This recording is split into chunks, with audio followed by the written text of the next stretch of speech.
Wait about another minute and see if anybody else joins us.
If I put it at the bottom, if that would be better, maybe.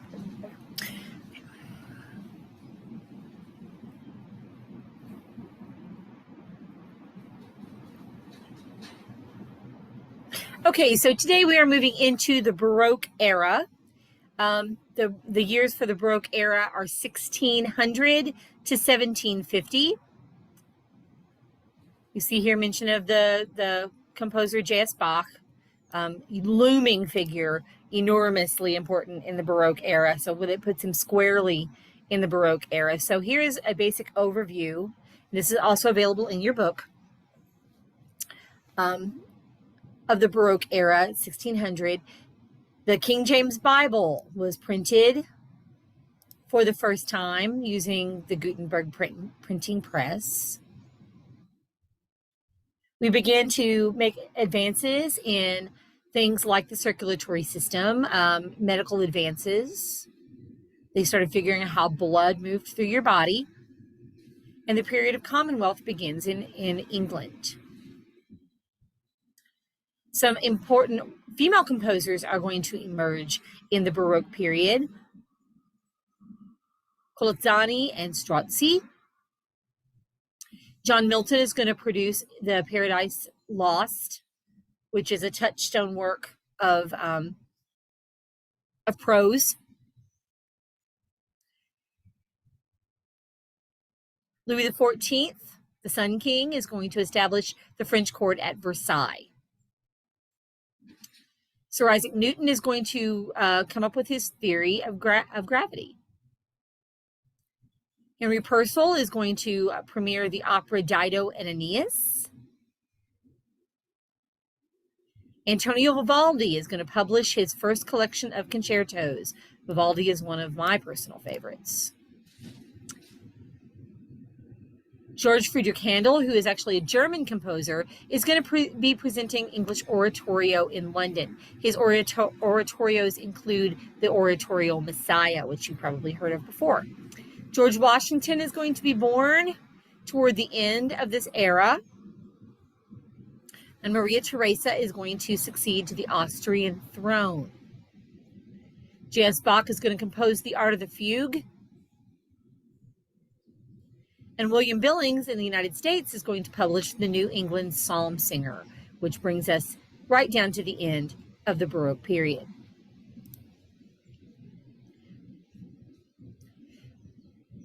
Music intensifies emotion, and I think we can all agree with that. When you're happy, you listen to music. When you're sad, you listen to music. When you're celebrating, you listen to music. When you're worshiping, you listen to music. Music intensifies, kind of solidifies in a way emotion, and seems to help us express it better than really anything else does. That seems pretty self-evident to us today, but they were just figuring that out in the Baroque era, that music could be used to convey emotion in very tangible ways. And the Baroque was a very emotional time. A lot of changes were taking place in society, both in Europe and in the colonies, because we were still colonies at that point. And we were learning how to express emotion through music, both vocal and instrumental. Composers and performers became increasingly interested in how music could enhance the expression of words. The art known as opera is going to come into its own here in the Baroque period. It's not exclusively a Baroque idea. Claudio Monteverde gave us the first true opera toward the end of the Renaissance, Orfeo and Eurydice. But opera in the Baroque is going to kind of grow up, and it's going to become a more full-fledged art form, much more fleshed out than what Monteverde had done. We also are going to see the rise of virtuosity, of virtuosos who have remarkable technical skill, either as a singer or an instrumentalist. They're going to make their actual living as a virtuoso on their chosen instrument or with their voice, which is kind of a new concept. Musical instruments are going to improve in quality, which means that we can improve upon their ability to convey emotion and to support the virtuosic tendencies of those who were playing them. You know, we talked before about how instruments like the harpsichord were limited in what they were able to do and what you were able to do with like dynamics. You couldn't really play loud and soft without making a major overhaul to the instrument itself. And that's going to become less and less true as we move through the Baroque and we begin to manufacture instruments that are more capable of letting players and virtuosos express themselves more fluidly because the instrument's going to respond better. I've taught beginning band for more than 2 decades, and I will tell you that the quality of instrument makes a huge difference in what young players are able to do. And the same is true of older, more experienced players. You need a good quality instrument to let you do what it is you're trying to do. The instrument can hold you back. So as instruments get better, the playing is also going to get better. Here's a painting by Ruban. If you remember some of the artwork we looked at in the Renaissance period that seemed first of all, very unrealistic. We're seeing a lot more realism in painting and a lot more energy. You can tell that these women are trying to get away from these bad guys. You can see them trying to flee. This was the height of 17th century feminine beauty. This does not look like the same kind of body quality that has been prized in the 20th century. But remember, if you had a few extra pounds in this day and age, it meant that you were well enough off to eat well. And that was important. If you were looking for a bride with a good dowry, her father could afford a good dowry if he could afford to feed her well. So, you know, times change, ideals change. Since we don't really have dowries anymore, at least not in the United States, that's not quite as big a deal as it was then. Baroque art and culture represent a period of change and adventure and discovery. We're going to sail to far points on the globe during the Baroque period. We're going to discover new ideas in science. Galileo is going to figure out that the Earth, in fact, goes around the sun instead of the other way around. That's going to get him in a lot of trouble with the Catholic Church, by the way. They don't like that idea. Descartes is going to make huge discoveries in math.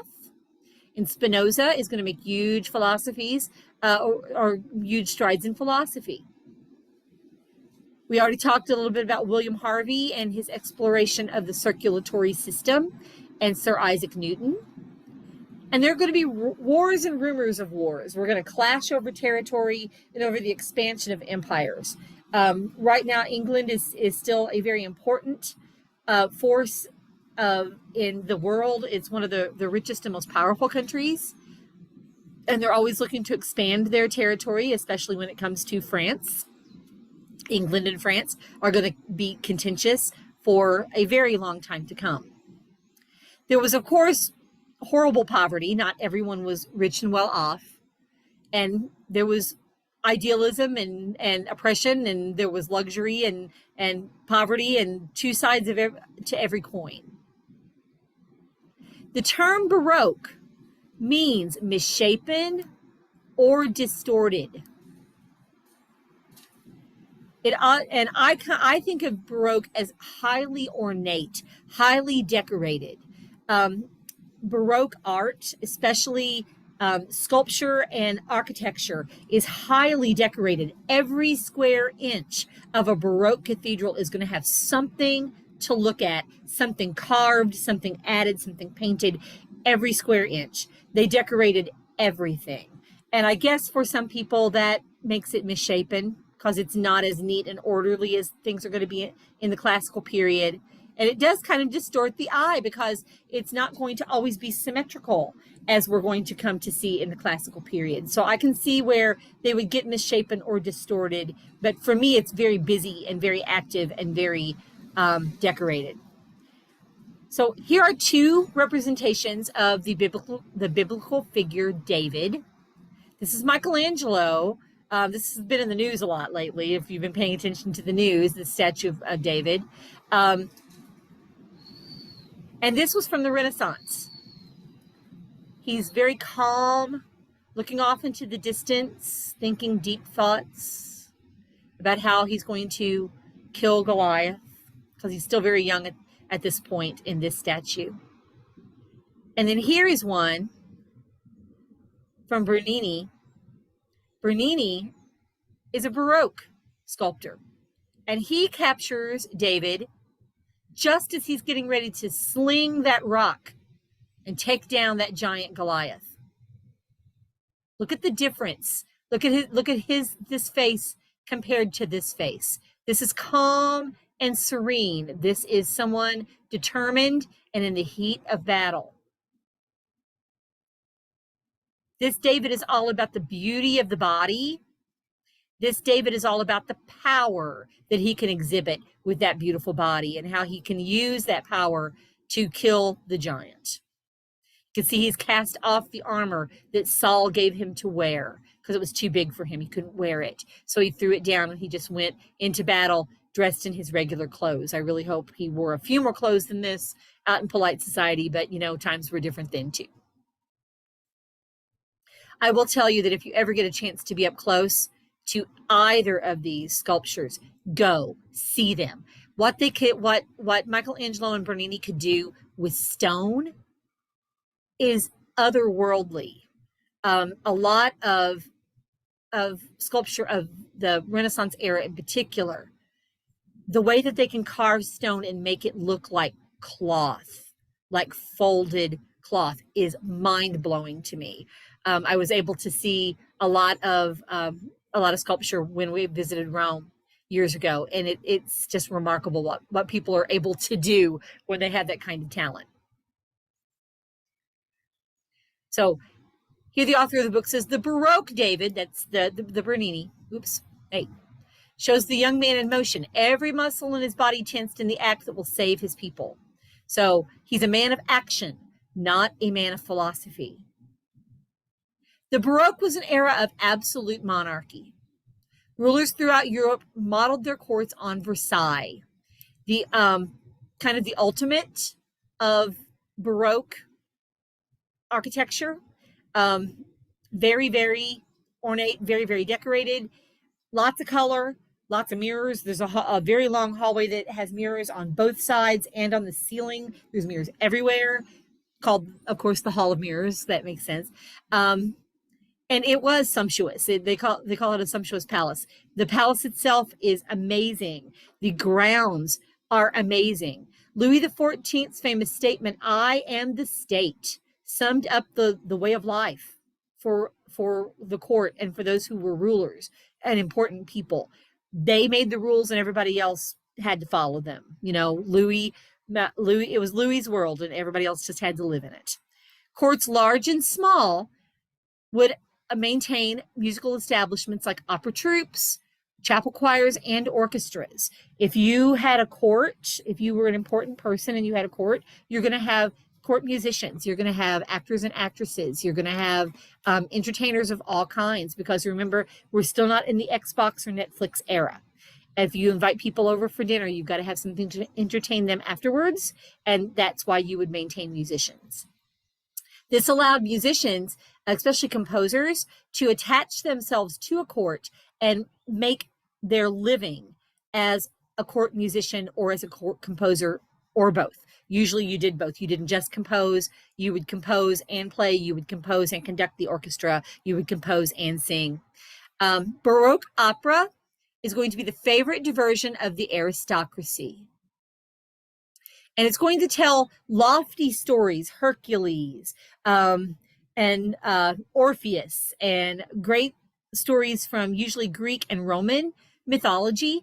And this was so that the people in the court could look up to these figures and go, oh, look at that. There's Hercules. Look at him. He's wonderful. He's strong. And I am just like him. So it made them feel like they were just as great as these huge figures from mythology. Some of them were, some of them weren't. Now the middle class, they weren't part of the court, as we still really aren't today. Middle class people were still parts of guilds and leagues, and they created their own culture. For them, music making was something they did in their home. And if you were well enough off and you could afford it, you would have instruments, you would have music books, and your children would know how to play because you will have made sure that they were tutored in such things. The middle classes also enjoyed opera, but they enjoyed the comic operas and comic novels. Those are going to be, they're witty, they're funny. They often make fun of the aristocracy. And comic opera is going to be known as opera buffa. And comic operas were kind of a takeoff, sort of a parody of more lofty operas that were presented at court. Think Weird Al Yankovic, okay? Weird Al can take anybody's song and turn it into a parody that's always funny and always enjoyable for everybody. And that was kind of comic opera as compared to regular opera. Painting is going to be more intimate, and it's going to focus more on people than on landscapes or still life. We want to see people in our art, and we want to see people who look like us in our art. The Dutch school of painters like Rembrandt and Jan Vermeer. Here's a picture by Jan Vermeer. Here's a young lady playing her keyboard instrument, probably a harpsichord or a clavichord. Notice she also has a cello sitting nearby, so she probably studies cello as well, or someone else in her home does. And she's beautiful, she's well dressed.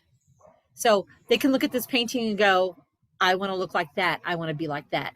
You know, we do that too, but now we have TikTok, Instagram, and magazines. So not a lot has changed. The Baroque was a devout period. Religion is still a very important force in our lives, even though we've gone through that more humanistic time of the Renaissance and the Reformation in the Renaissance that created the Protestant Church, the Lutheran Church, the Church of England. Protestants are centered in England, Scandinavia, Holland, and Northern Germany. And the Catholic side is in France and in Austria and Spain. They're going to fight actual bloody wars, actual conflict where people are going to die over which way of faith is best, whether it is better to follow the Catholic way or whether it is better to follow the Protestant way. And depending on who was in charge, who your ruler was, your religion could shift back and forth. But if you were a devout Protestant and you end up with someone on the throne who is Catholic, they're not going to appreciate that you want to worship in a Protestant way. And they're going to try to put that down, even if it means killing people. So it was a difficult time because we hadn't gotten to the live and let live kind of feeling that's going to come later. But right now, religion is a huge part of life. That's why the Pilgrims left England and came to the United States and established colonies here because they didn't want to worship the way they were being told to worship. So they came here so that they could do what they wanted to do. Also, religion is going to be a driving force behind exploration. We went out to the world to seek out, as Star Trek says, seek out life and new civilizations. But we also went to find golden riches and to try to convert them to our form of Christianity. Usually that was Catholicism, because the Catholic Church was much more wealthy, because they'd been around much longer than the Protestant churches had been. So it was usually the Catholics who were funding these expeditions and sending people out to spread Catholicism in the world. Not everybody wants to be converted. We come to places and we say, here is our version of religion. Here's what we believe. And the people that we are telling say, well, that's nice, but here's what we believe. And because the Catholics, the explorers, were the ones with the armor and the swords, they usually went out because they had the armor and the swords. John Milton is going to produce Paradise Lost that we talked about, and Dante is going to produce the Divine Comedy. Well, no, he did that earlier. Sorry, I'm behind myself. John Milton was expressing views of Protestantism in Paradise Lost. And then the Catholic world is going to answer Martin Luther's call for reforms with the Counter Reformation. And hopefully we'll see some art of El Greco. His art is very, well, we would call it Gothic now, but that's not entirely true. It's very Baroque in its decoration and its ornamentation, but it's also kind of dark in its subject matter. So it's El Greco is pretty fascinating.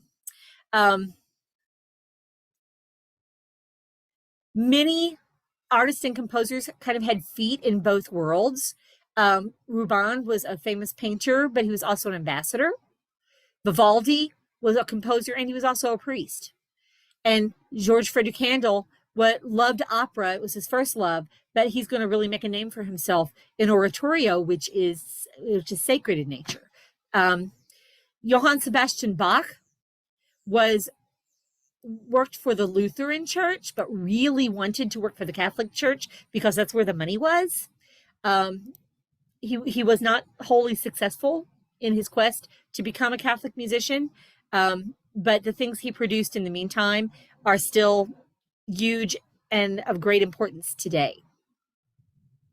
Musical works were created for specific occasions. If you're having a royal wedding, you write some specific music for that. If you're having a dance at next week, you're going to ask for a dance suite so everybody can dance to something new. Cantatas were for religious services, and oratorios were for the concert hall, but they were sacred in subject matter.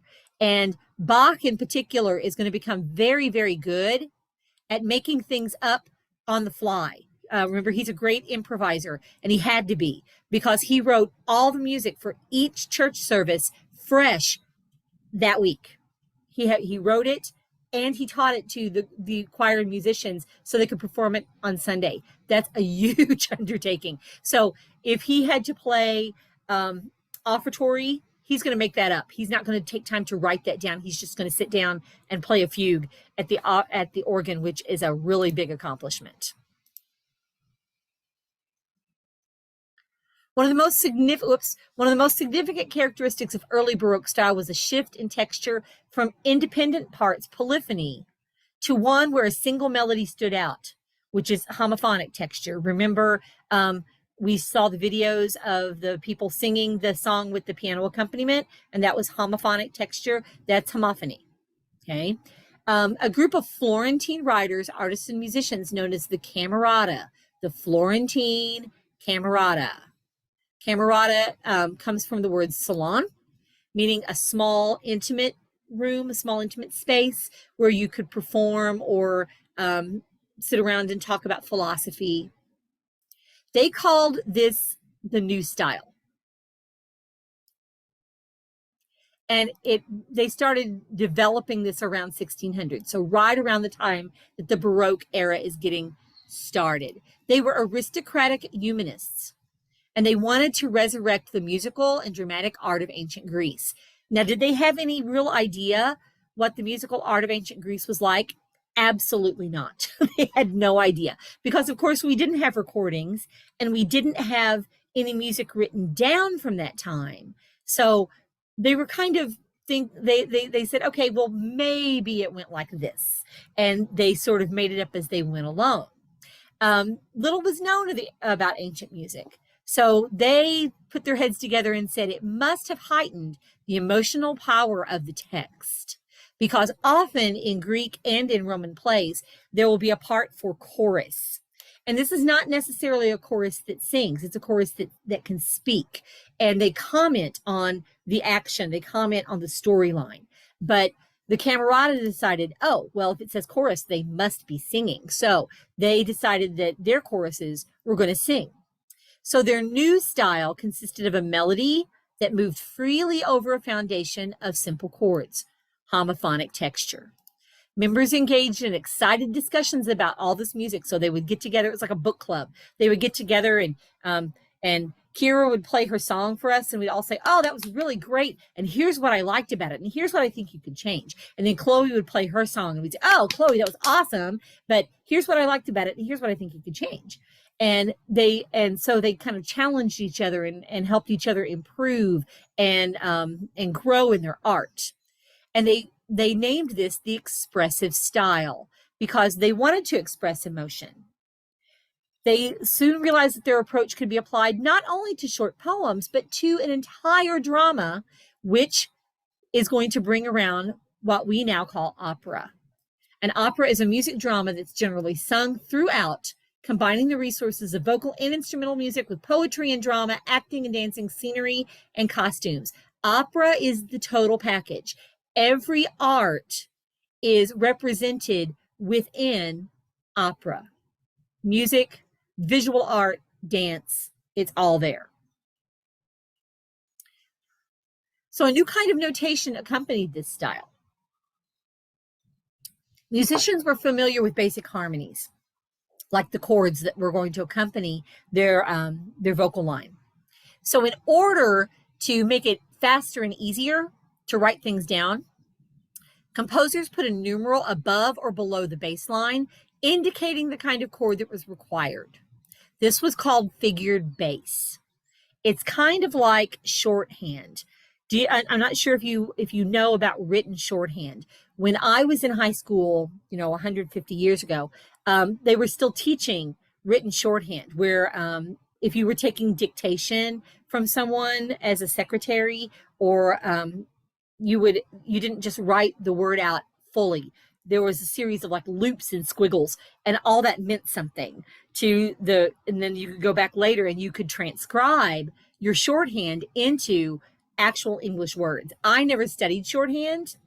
It's kind of cool to look at, but I didn't study it. My best friend did. But figured bass was kind of a musical shorthand. Instead of having to write out the full chord, they would write out the bass note, and then they'd put the numbers for the other notes that were required above or below that bass note. If you've ever played guitar or ukulele, it's sort of like a chord symbol, but instead of using letters, they used numbers. This system was called basso continuo, or continuous bass. It was the basso continuo is the accompaniment to the melodic line. And it was usually played on a chordal instrument like harpsichord or organ, and a bass melody instrument like cello or bassoon. It's also called just continuo, is its short name, because it continuously moves underneath the vocal line. That provided a solid foundation for what was going on with the melody. And it led to one of the greatest changes in all of musical history, the establishment of major and minor tonality. Major and minor tonality is a harmonic system based on the use of major and minor scales. And we talked about that at the beginning of the semester, about the half and whole steps, and how when you arrange them differently, you can get a major scale or a minor scale. And there were several different kinds of minor scales. These are going to become widely used in the Baroque, and we still use them today more than we use anything else. We also just call that the tonality of the piece. Is it a piece that's in a major key? Is it a piece that's in a minor key? Does it shift back and forth? Does it modulate? You know, all of that is part of tonality of the key of the piece. Up to this point, we've been using what were called the modes. Remember the I don't party like Mary and Larry. And major and minor tonality is going to replace in large part the modes. Each mode was supposed to represent a different emotional state, and major and minor tonality are still kind of recognized as happy, sad. If you play a minor piece of music for especially little kids, they'll say that sounds sad, because to our Western ears, that tonality sounds sad because of the lowered third. If you play a major piece, they'll say, oh yeah, that sounds happy. And we still kind of think that way. So just because we've replaced the modes doesn't mean we've completely replaced our thinking about what sounds happy and what sounds sad. Tonality allowed each chord to assume functions in relation to the key center, and the movement between keys governed by tonality helps shape musical structure. That has to do with modulation and coming back, and we'll talk more about that as we go along.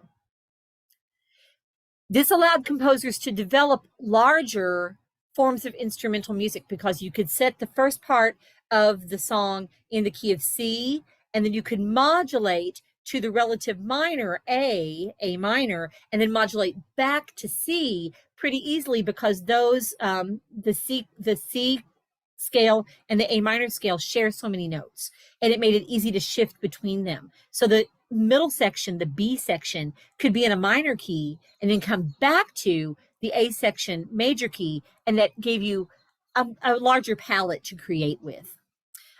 Here is Versailles. See how every square inch is decorated? These look pretty plain, but they are marble, and you may not be able to see the pattern in them in this photo, but believe me, it's there. The ceilings are painted like the Sistine Chapel in Rome. Even the floor is a parquet floor, so the floor is even ornate and decorated. It's an amazing place. The transition to major and minor tonality was marked by a significant technical advance, a new tuning system that allowed instruments to play in any key. This is a big deal. Some instruments like zithers or oh gosh, I can't think of the word. Dulcimers. There it is. Dulcimers are set in a certain key. You can play in the key of D, but you can't play in any other key, because you would have to change all the tuning, or you'd have to expand the instrument or add strings or take strings away. Well, that's not very practical. Equal temperament is based on the octave being divided into 12 equal half steps. So from low C to higher C, there are 12 steps in there, and that's true of every key. If I start on D, it's going to be true. If I start on E, it's going to be true. And that allows instruments to be tuned in such a way that they can play in any key by changing the fingerings that they use, instead of having to physically change the instrument. And that's a big deal. J.S. Bach is going to demonstrate the range of his two-volume keyboard, is going to demonstrate this equal temperament in the Well-Tempered Clavier. Each volume contains 24 preludes and fugues, one in every possible major and minor key. Bach is going to be the textbook for the next generation of composers. Beethoven and Mozart are going to study Bach to learn how to compose. Bach is going to be the template for what composition is supposed to be. Now, today this sounds very normal to us because we've always had equal temperament, but this was kind of a revolutionary idea at the time.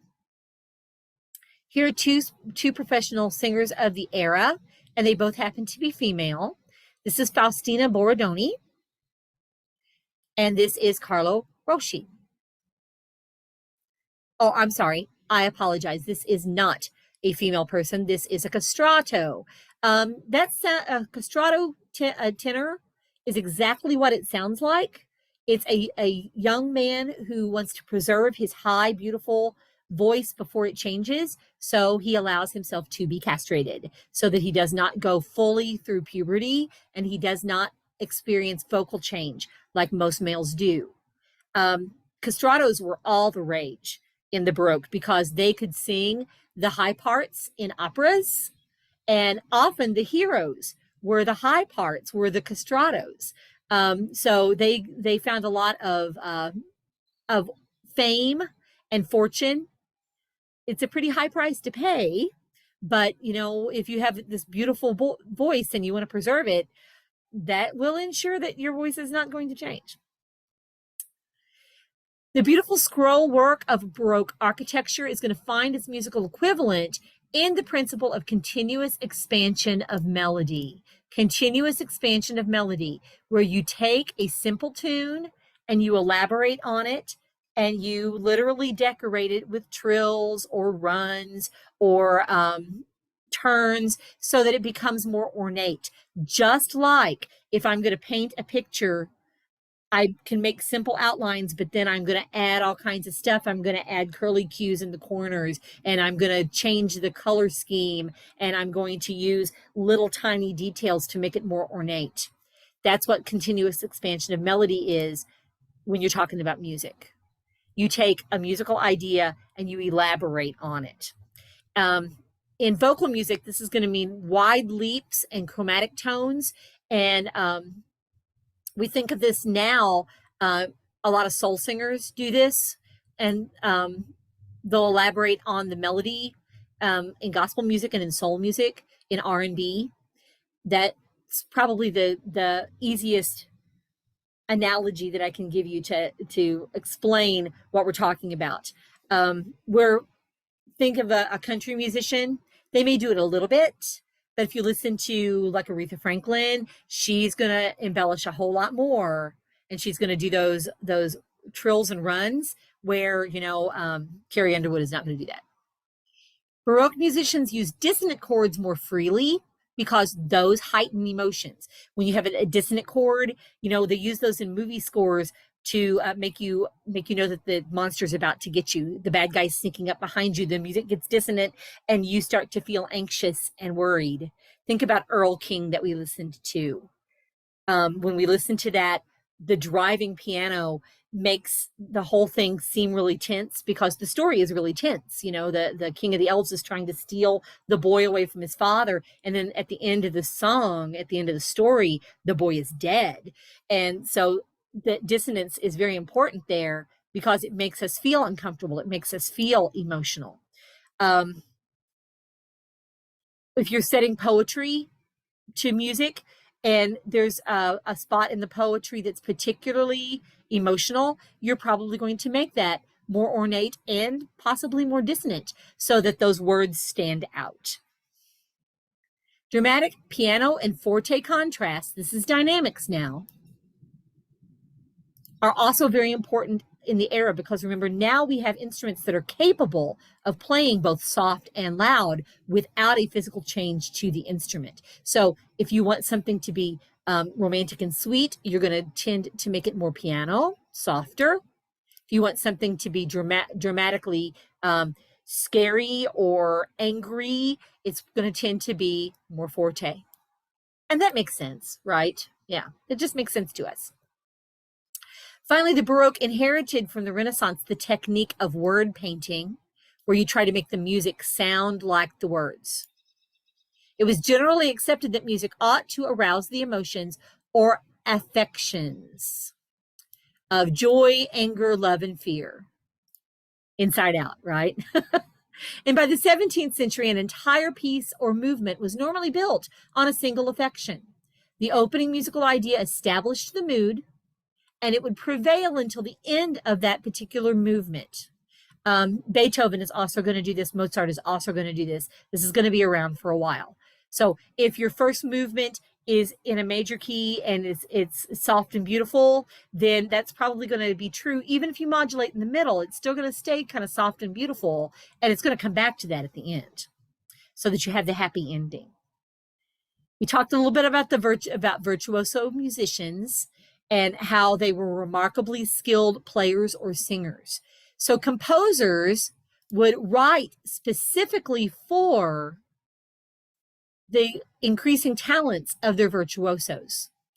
Out of these developments came Antonio Vivaldi, who was a virtuoso violin player and a composer. Instrumental virtuosity had its counterpart in the vocal sphere.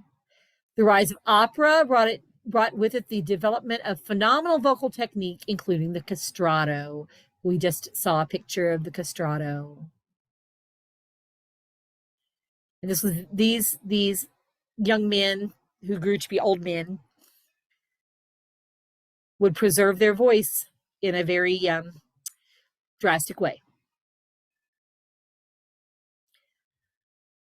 Women, particularly singers, began to expand their roles in music. Two early 17th century Italian singers, Francesca Caccini and Barbara Strozzi, were the earliest female composers to publish their works. So Caccini and Strozzi are going to publish works that are now. Remember, we had Hildegard von Bingen in the Middle Ages. She was a nun. These women are not attached to an order. They are going to write opera. They're going to write sacred and secular music. Caccini stands out as the first woman to write an opera. And Strozzi was a composer of both sacred and secular music. Opera singers are going to reach the level of superstar, like Bordoni, who we just saw her picture too, and her bitter rival Cuzzoni. This is where we get the term diva. That's a word we toss around a lot these days, and we don't know where it comes from. Diva comes out of the opera world. Generally, a diva is the lead soprano of the opera company. She always gets the best solos. She always gets the best costumes. And woe unto anyone who crosses the diva. Do not cross the diva, because she will see that you no longer work in this town. Another venue for women was the cloister or convent. That's not going to be as much fun as being an opera star, but it did give you a chance to be a female working musician. Improvisation is going to play a huge role in Baroque music, because as we have that continual expansion of music, you need to be able to improvise on the melody. If you remember the video of Mozart when he was playing the little tune that Salieri had written for him, and he improvised around it and kind of made Salieri look like a jerk. That was all improvisation. He took the little melody that Salieri had written, which was fine. There was nothing wrong with this melody. And he embellished it, and he changed it, and he turned it into something bigger and better. And being able to improvise is going to be an important way to expand the vocal palette and the instrumental palette as you do that continuous expansion of melody. Opera is going to be, for a while, a purely European phenomenon. But because we were traveling and we were seeing other parts of the world, we were also fascinated by faraway lands. We like to set some operas in places like Persia, India, Turkey, the Middle East, Peru, and even the Americas. And we had these kind of heightened, unrealistic ideas of what people looked like and dressed like and acted like, because we only heard secondhand stories about from people who had been to these places, brought back stories. And you know how stories sometimes aren't always completely true. Like, I caught a fish this big, but it was really this big. That happens when people come back from these grand travels and say, you won't believe what I saw. I saw this. And maybe they saw that, or maybe they saw something similar and they embellished it a little bit. Along with the interest in exotic locations and regional traditions, the Baroque was also a time that we became kind of nationalistic. Italians were known for beautiful melodies, and they still are. And the French were known for dance, and they still are. And Germans are going to hang on to polyphony and English choral song. Here is a woodcut, probably, of a Chinese dancer from a Venetian opera in the later Baroque. Probably this is not what people in China actually looked like and dressed like, but this was the European interpretation of that. We're going to cross-pollinate ourselves during this time period. Handel, who was German, is going to go to England to write Italian opera, but he's going to end up writing oratorio in English.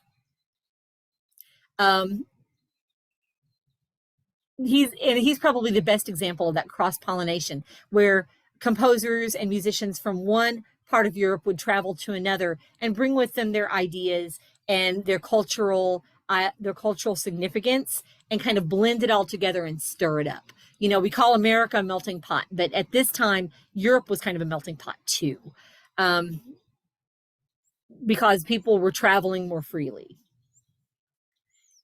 So the Baroque is a time of great change, of great expansion of our musical ideas, and a virtuoso singing and playing. So let's touch quickly on women composers. We've talked about Strozzi. Creative women composers had limited career choices. Yeah, well, you know, it's still the Baroque era and they're still female, so it's going to be a while before they're able to kind of come into their own. Only a few managed to maintain professional lives in the public sphere, and they were often looked down on as women of ill repute. There, you know how some people think that every actress is a prostitute.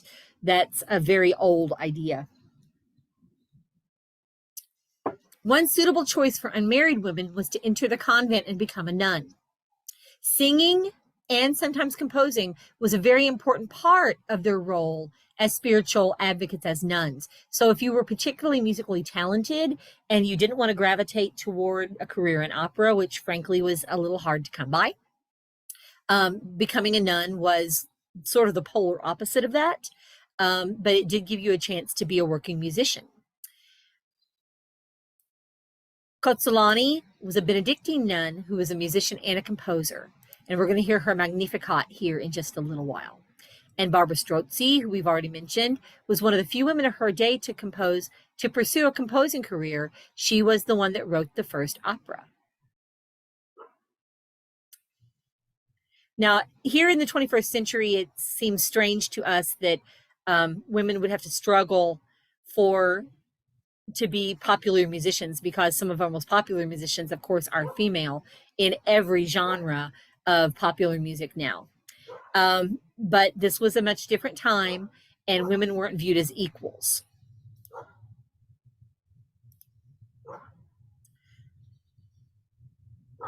So if you were a nun, here is an art piece showing a chorus of nuns singing in Port Royal de Champs. They have all this stone and this wood. If you look, these are curved, so the voice is sent up and in, and then it rises to this stone ceiling. So the acoustics in these abbeys and in these cathedrals is just, it's unreal. They did need microphones to be heard because they constructed these in such a way that the sound was amplified by what they were surrounded by, the very materials that surrounded them. Convents were generally considered to be private places for spiritual retreat from outside influences, but this was not the case in 17th century Italy. They played a major societal role for women and allowed those who desired a public voice through music. Music making at the Benedictine convent in Milan was by all accounts very famous. Many people came and visited to hear the nuns sing. In 1670, and priest lavished praise on the convent and on one nun in particular. The nuns of Saint Radagunda of Milan are gifted with such rare and exquisite talents in music. They are acknowledged to be the best singers in Italy. He calls them white and melodious swans. How poetic. They fill hearts with wonder. They spirit away tongues in their praise. And he mentions Colazzani and singles her out for the highest praise. Her chosen name means clear. Chiara. And her voice is clear and even, and Margherita for Daisy. That's a beautiful name. Women's roles in the Catholic Church were extremely limited at this time. They couldn't be priests. They still can't be priests. And they really couldn't be teachers or have a role in the liturgy in the Mass unless they were singing. So let's hear Colazzani's Magnificat. The Magnificat is the words that Mary speaks after the angel Gabriel tells her that she is going to be the mother of Jesus. She's visited by the angel Gabriel, and he tells her that you've been chosen out of all the women in the world to bear the Son of God. And then Mary sings a song that's outlined in the Bible, in the Gospel of Luke, and talks about how she feels about her being chosen for this. So let's go find that on our playlist.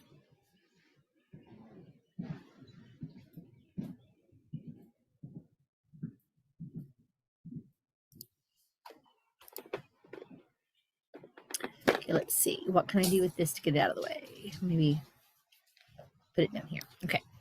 So it's going to start. Magnificat anima mea, magnificat Dominum. My soul glorifies the Lord.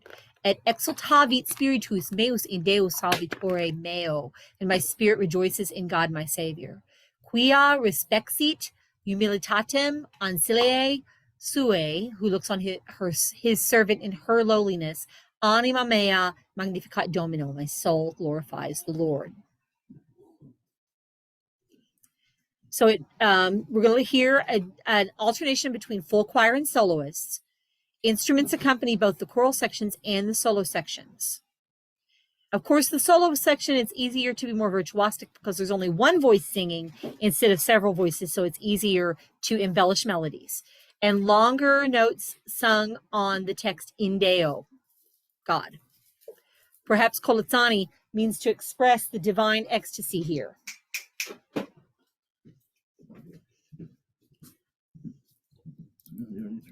Yeah, too late.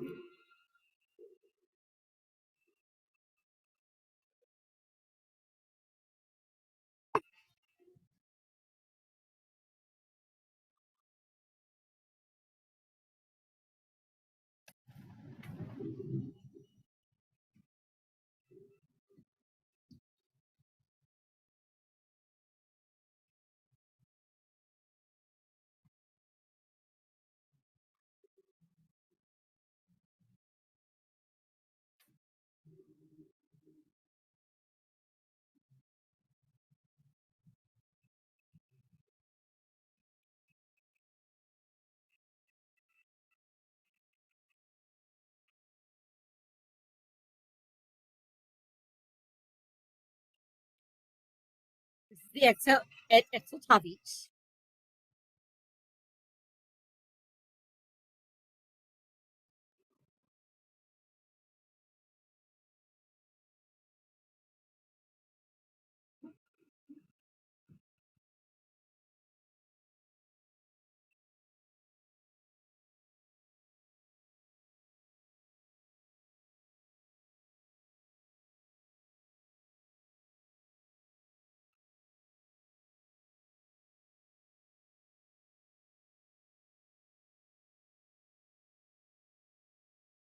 We are respexit. So when they're talking about lowliness, it's not quite as florid, it's not quite as ornate.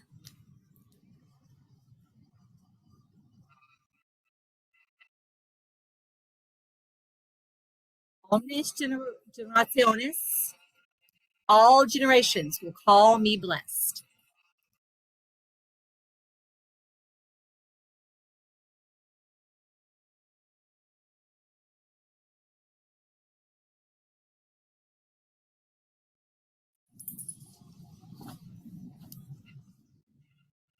He has done great things for me.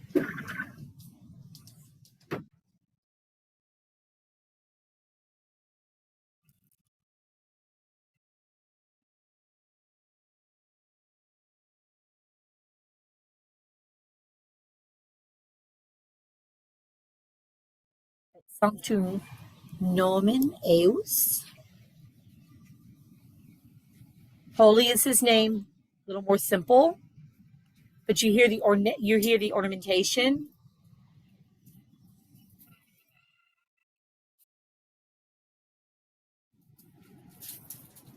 Anima mea magnificat.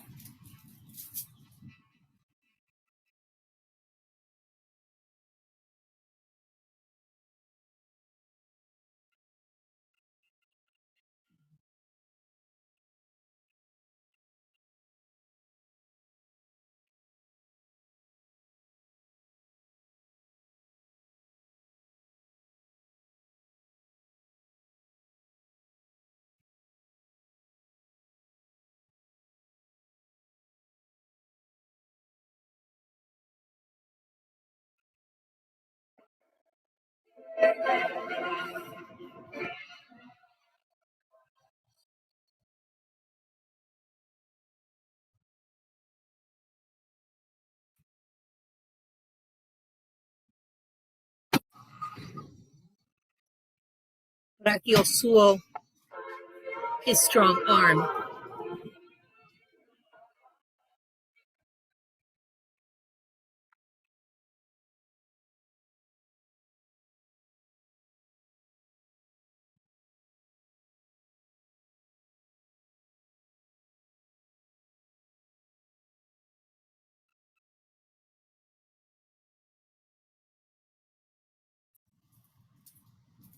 He scatters the proud.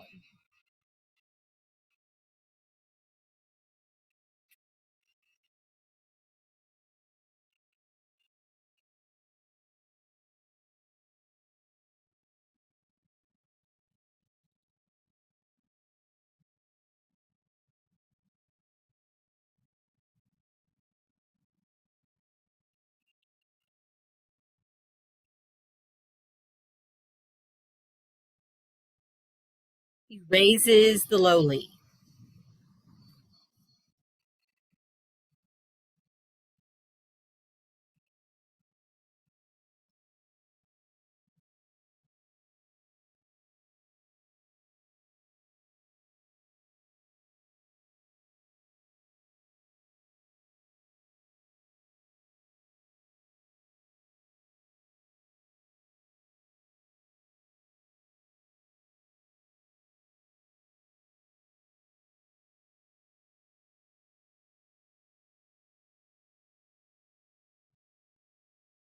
Honest.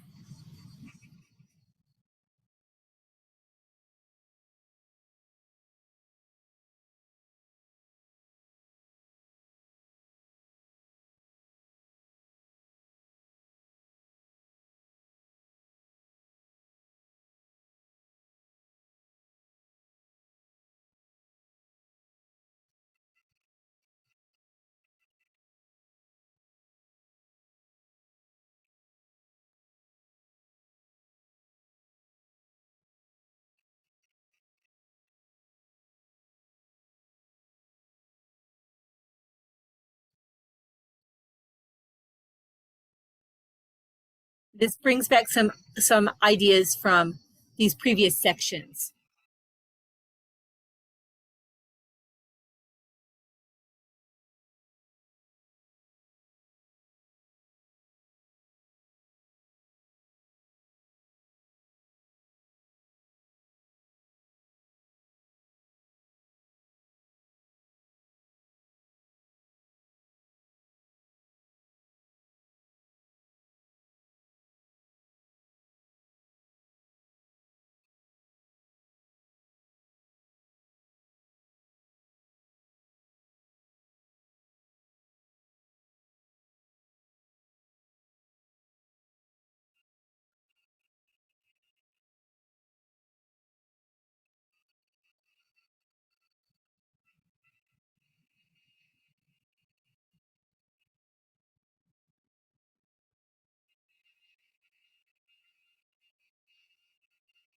The section is known as the doxology.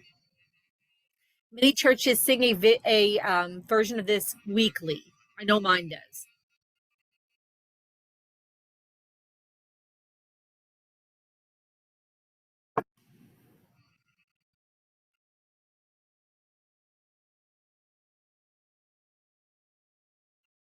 She sneaks in a little anima mea.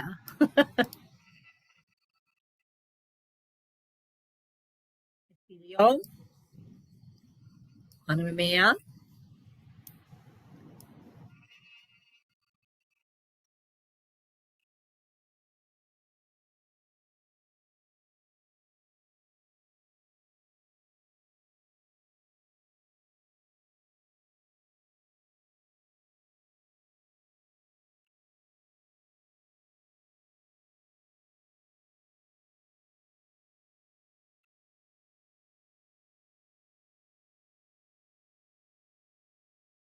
Anima mea again.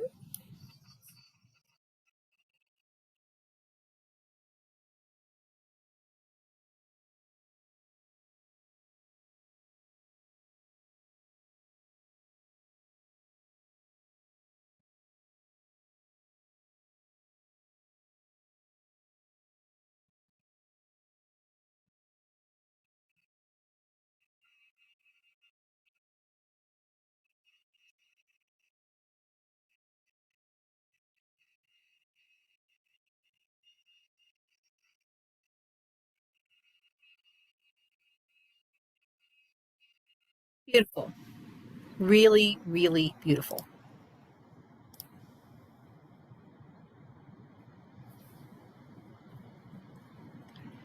If you'd like to read a little bit more about Colazzani's life, you can see it here.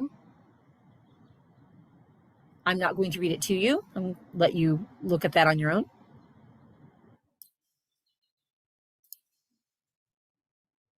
And we just heard that. Okay.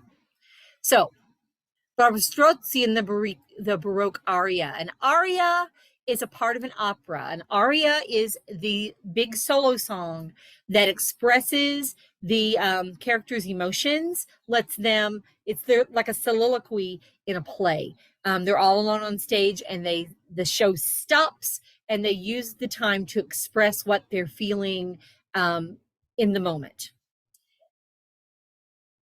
Arias are one part of an opera. The other part is recitative. The recitative is the dialogue between characters, sometimes two, sometimes more, that moves the action along. Arias bring everything to a screeching halt. Barbara Strozzi was a really intriguing figure of her time because she was sought after as a singer, and then also became a composer, which was not the norm at the time. In fact, she published more arias than any male singer composer counterpart of her time. And possibly because sending her music out through print was the only way to appear in public without being shamed. She had to maintain a reputation for modesty that was essential for women of her day. Strozzi's secular arias focus on the theme of love, in particular, the suffering of unfulfilled love. Oh, yes, this has been a subject forever. Ever since people have been falling in and out of love, we have had unfulfilled love, where you love someone who doesn't love you back. That has been a universal theme. And unfortunately, I think it will continue to be a universal theme until the world ends. Sometimes she treats it humorously, and sometimes she treats it with seriousness, but it's always eloquent and beautiful. Our selection is a light-hearted aria, Amor Dormigioloni. My Italian is rusty, which means sleepyhead Cupid, who is the god of love. And she's telling him, hey, wake up and shoot your arrows and get that guy for me, because I like him and he doesn't like me, and you need to do something about it. And so when Cupid doesn't awake easily, she writes a static melodic line to emphasize how lazy he is. So a line that doesn't move up and down much. Her arias, which include partial or full returns to the opening, foreshadow the ABA structure called da capo aria. Da capo means the top, because you wear a capo on your head, right? Capo, on my head. And that is going to be a very important structure that will be standard in opera and is going to be very important in the classical period to follow. So let's hear some Strozzi.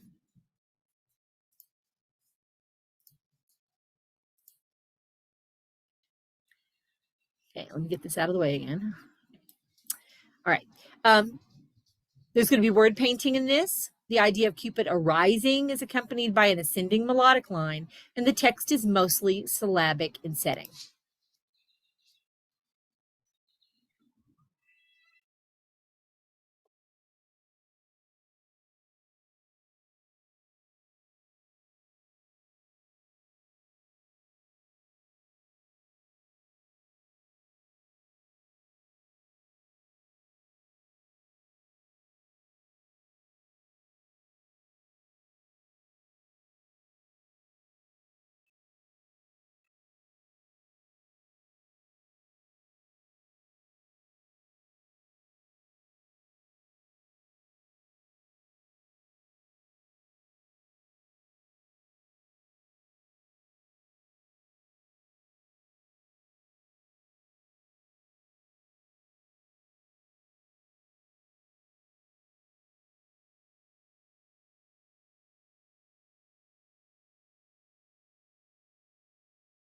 Is the B section.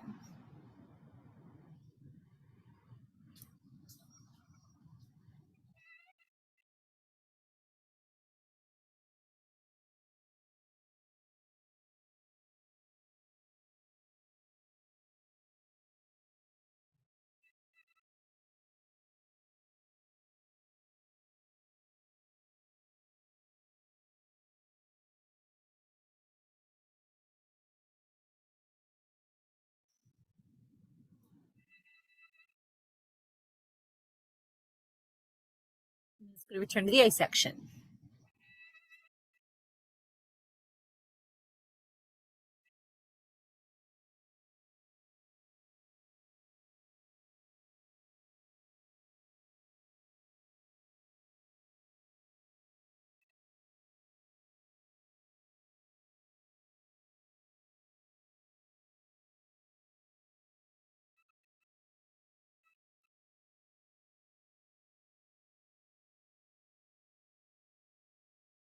That was accompanied by a lute or a guitar.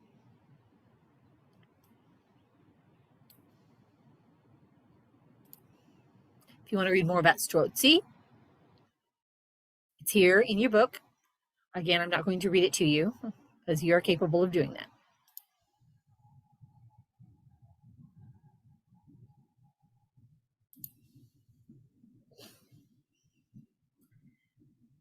So Purcell.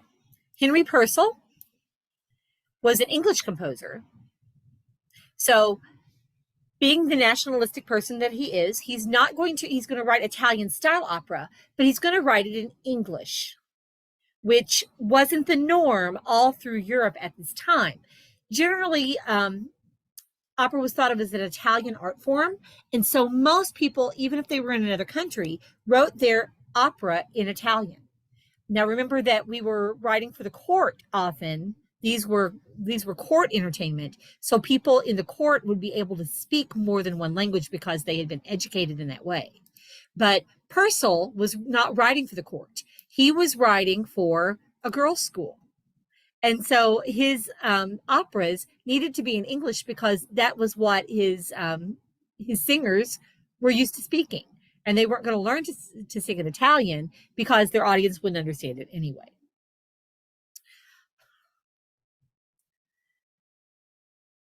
Okay, the principal components of an opera include the overture, which is the opening song, which sort of these days gives you little snippets of all the songs you're going to hear later on put together into one longer piece of music. It's sort of like a preview. The solo arias, which are the lyrical songs that bring the action to a halt, and recitatives, which are the speech-like, more declamatory, often dialogue between characters that move things along. Ensemble numbers were called choruses. The text of an opera is called a libretto. So you always start from the libretto and then you write your music to match your libretto. The earliest opera librettos were based on mythology or epic poetry and ancient history. Remember, that was more for the court. The comic opera that's going to take place in the more pedestrian, everyday theaters is going to make fun of that or be based on something else. Mozart, when he comes along in about another, 50, 75 years, he's going to kind of perfect that whole thing. Henry Purcell wrote Dido and Aeneas, which is based on the Aeneid, which is a Roman epic poem by Virgil. The closing lament of Dido just before she dies is a powerful expression of grief that reflects contemporary ideals, contemporary to that time, about being a woman and being in love and being in an impossible situation. Dido is a queen. Aeneas is a traveler from another country. They fall in love, but Aeneas has to travel back to his country. And she is so brokenhearted that she says, well, if I can't have him, I'm just going to die. Remember, this is an opera, so we don't always have a happy ending. This is one of the most famous and often sung pieces of music for young mezzo-sopranos. I sang this when I was a young mezzo-soprano. It's beautiful. It is very powerful, and it is in English. So we just talked about the parts of an opera, so I'm not going to go back through that again.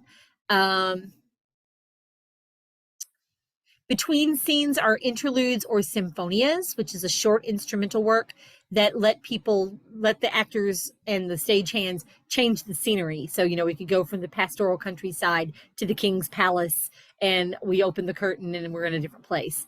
Now we call those entr'actes in musical theater.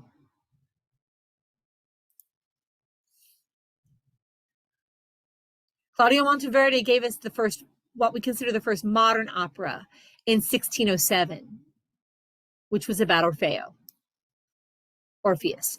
If you're familiar with the Broadway musical Hadestown, that's the same story, the exact same story. By the time Monteverdi gets around to his last opera, The Coronation of Poppea, the first public opera houses had opened in Venice. An opera was moving out of the palace and becoming a more public entertainment. The accompanying orchestra became standard as Italian-style opera spread throughout Europe. And by the turn of the 18th century, Italian opera had gained a wide popularity in Western Europe. Only in France was the Italian opera genre rejected. Oh, those pesky French. They like to fight. Here, composers set out to fashion a French national style, and they relied heavily on court ballet and classical tragedy. In the movie Amadeus, Mozart gets in trouble because he has ballet in his opera, and he's writing in Austria. And the older and more experienced composers say, no, you can't have this French dancing in the middle of an opera for the Austrian court. That's not okay. You got to take that out. So the French always had included a ballet in their opera, but not everybody else did. So English opera began as something called a masque. English genre of aristocratic entertainment combined vocal and instrumental music with poetry and dance, and it wasn't always as fully staged as we think of opera today. It was more stripped down. It became popular among the aristocracy. Later on, during the Commonwealth period, when there was a lot of religious crackdowns, stage plays were forbidden because the Puritans regarded the theater as an invention of the devil. So there you have it. The Puritans said, yep, no opera, no theater. That is not okay because you're pretending to be someone else, and that is evil. So plays set to music, however, could be passed off as a concert if you didn't have all the staging and all the costuming and all that other stuff. You could say, oh, but we're just standing here and singing some songs. And you could maybe slide that under the radar and get away with it. One of the earliest English operas and one of the most famous is Henry Purcell's Dido and Aeneas.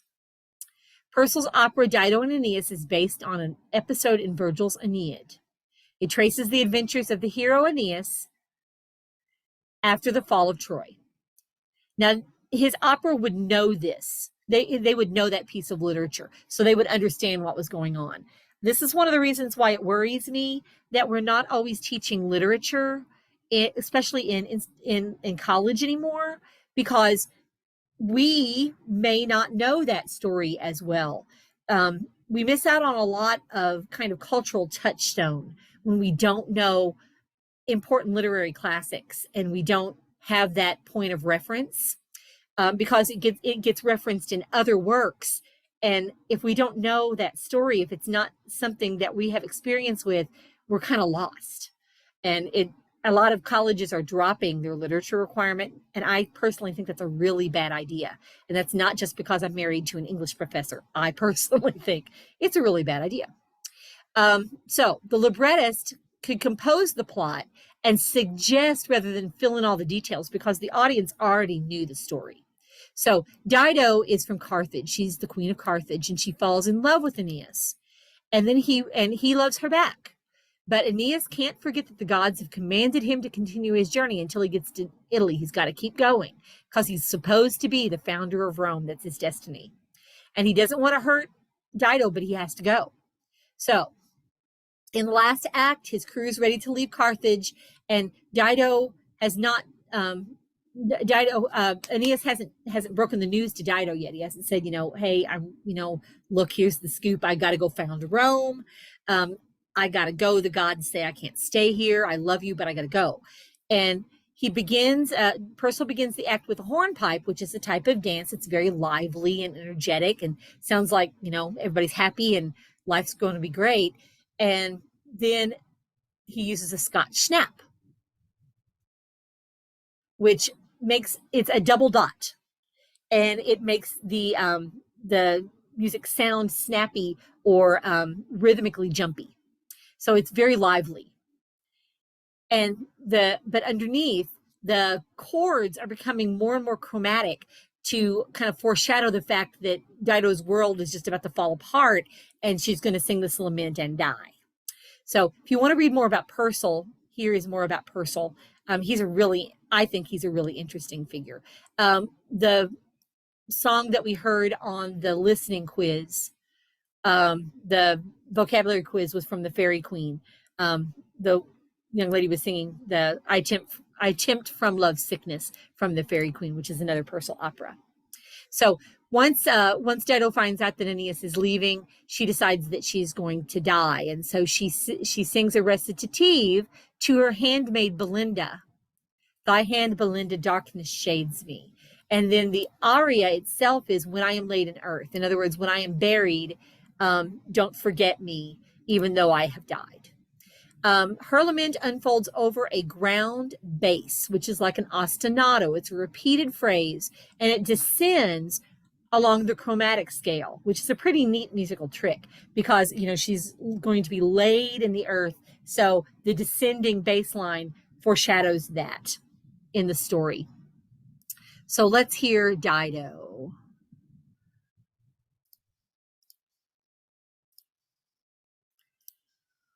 And I promise not to sing along.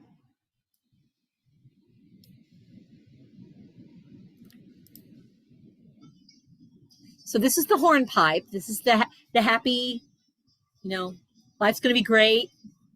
Everybody's in love. Everybody's good.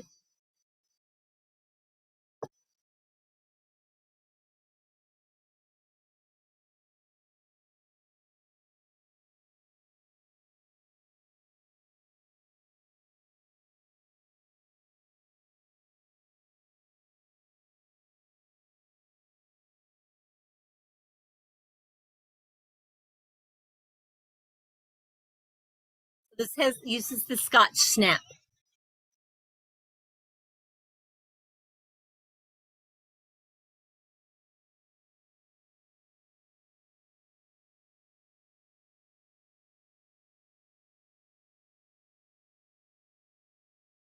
So in other words, tell those women that you're going to come back, but you're not coming back. You're not coming.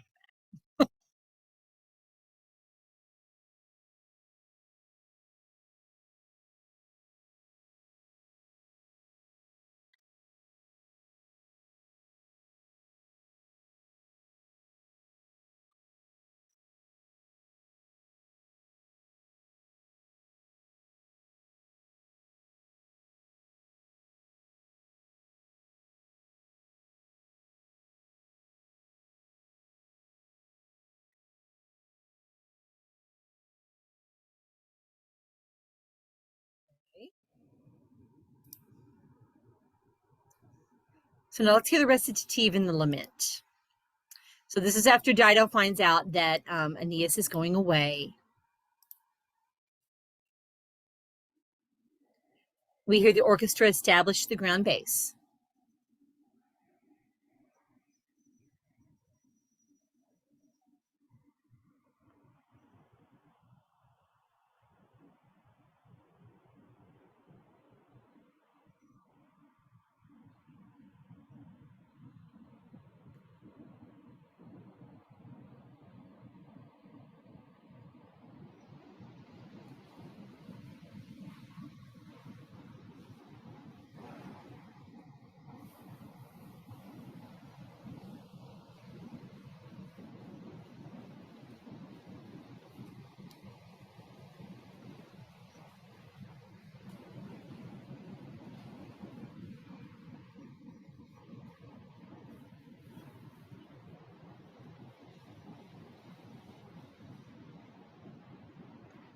So here's the ground bass that's going to repeat throughout the piece.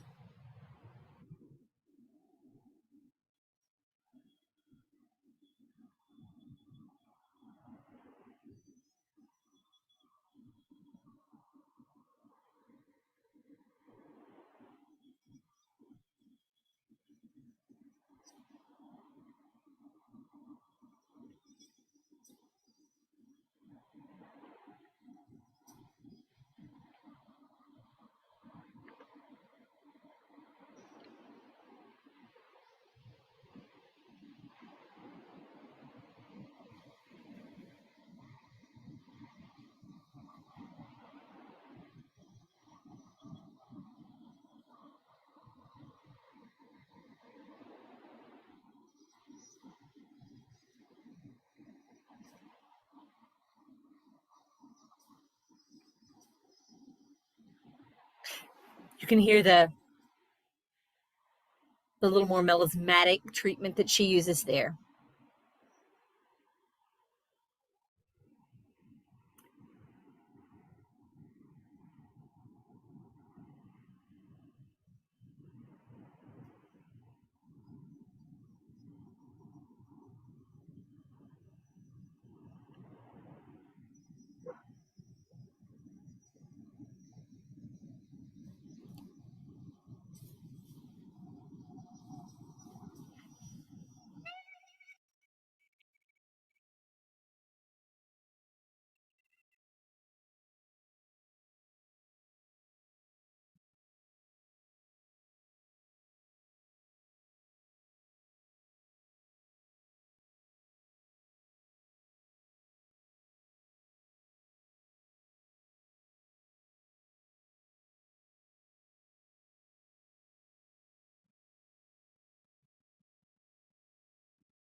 Poor Dido goes and throws herself off of the cliff because she can't live without Aeneas.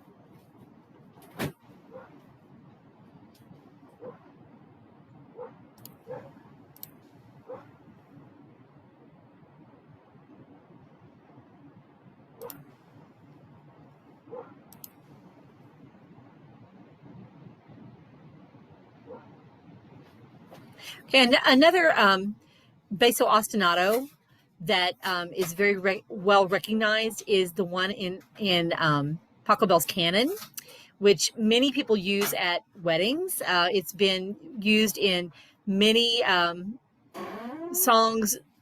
The same idea has been used in many songs that you may have heard of. Basket Case by Green Day, Graduation Day, Friends Forever by Vitamin C, Memories by Maroon 5. Bob Dylan's A Simple Twist of Fate. If and you have heard Canon in D many times.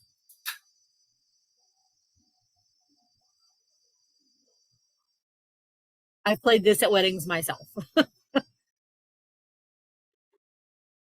And the idea is the bass line is repeating over and over again, but you don't really notice it because of everything that's going on above it.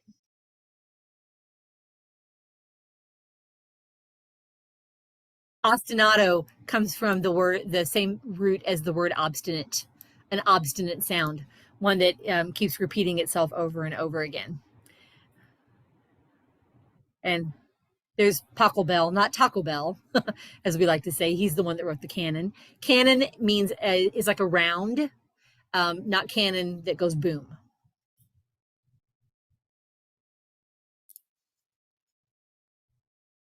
Okay, so we're going to stop right there and we'll pick it up with cantata next time. So what you need to do is go to Inquisitive and let's do chapters 23 and 24. Well, let's throw in the prelude too. Prelude 3, chapters 23 and 24 for next time, and we'll pick it up with number 25, chapter 25 next time, and talk about cantata and oratorio, which will lead us to Billings. So if you have not done your Middle Ages Renaissance quiz, you really need to do that soon. I have already put in some grades for that. Also, we did these 4 chapters 16 through 19. So if you have not done that, you should go back and do that. So you are sure to get the points for that. So for next week, Prelude 3, chapter 23, chapter 24, and then we'll pick it up with Bach and the cantata. This week's code word, for those of you watching the recording, is aria. This week's code word is aria. Please remember to put today's date in your subject line so that I don't lose your email in the shuffle. I seem to be getting a lot of emails from the school right now that are pretend phishing emails. So I'm deleting a lot of stuff. So I don't want to delete yours. So be sure you put today's date, which is April 4th, in the subject line. Okay. So if there are no questions about any of that, we will wrap it up for tonight. And if you have questions, of course, let me know, send me an email, whatever, and I will get back to you as soon as I can. All right, thank you. Good night. Good night.